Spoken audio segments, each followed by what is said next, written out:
History's strange, it's alien, and it won't give us what we would like to have.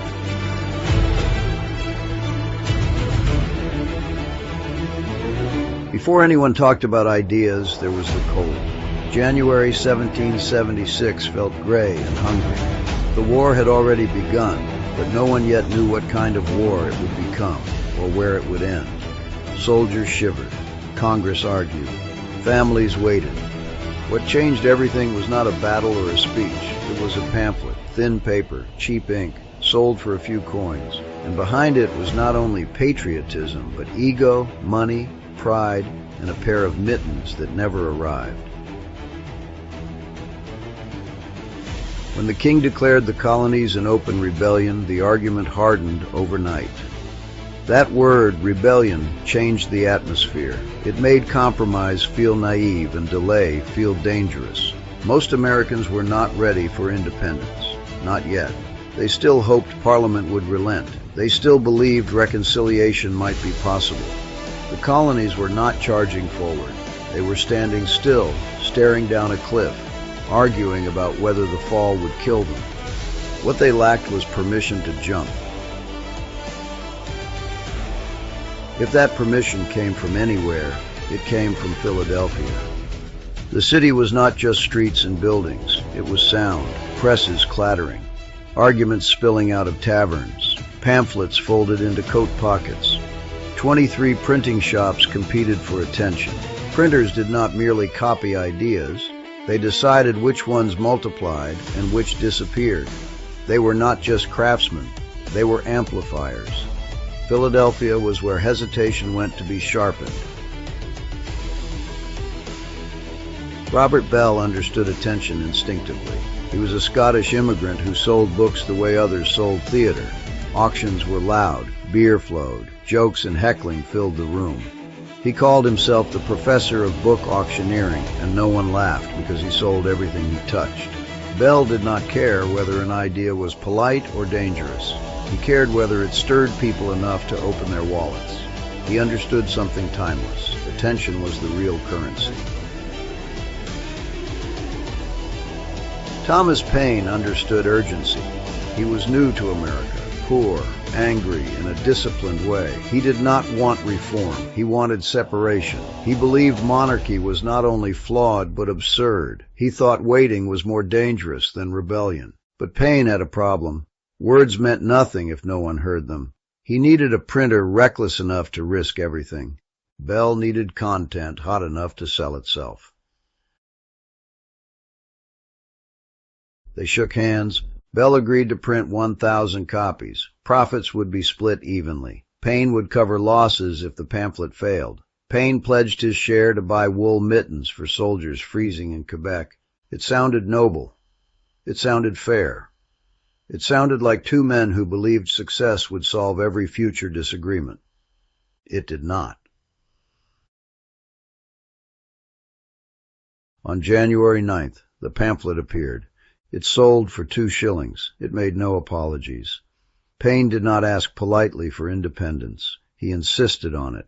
He attacked monarchy, aristocracy, and delay itself. It sold out almost immediately.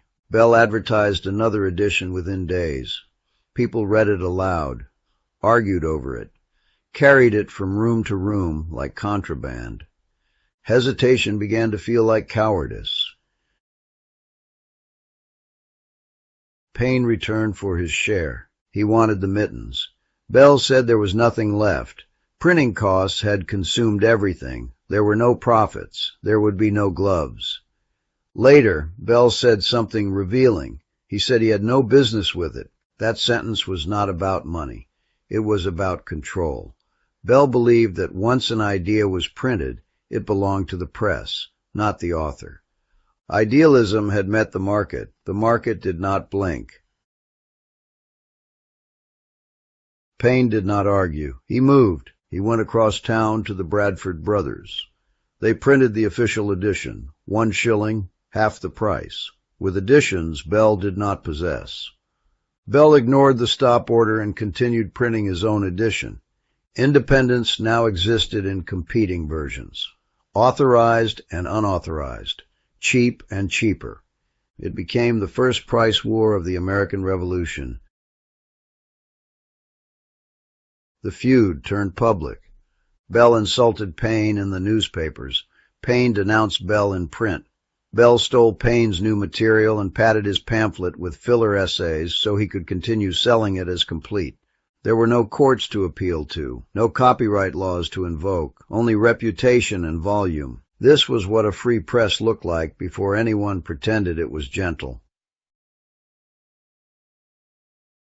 Then Bell did something that shocked nearly everyone. He printed the Loyalist rebuttal, Plain Truth, the pamphlet written to dismantle Paine's argument piece by piece. It's the same printer, the same presses, the same motivation. Bell did not betray the revolution. He fed it controversy.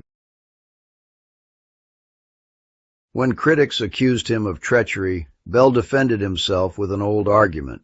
A free press had to print opposing views, especially the ones people argued about, especially the ones that sold.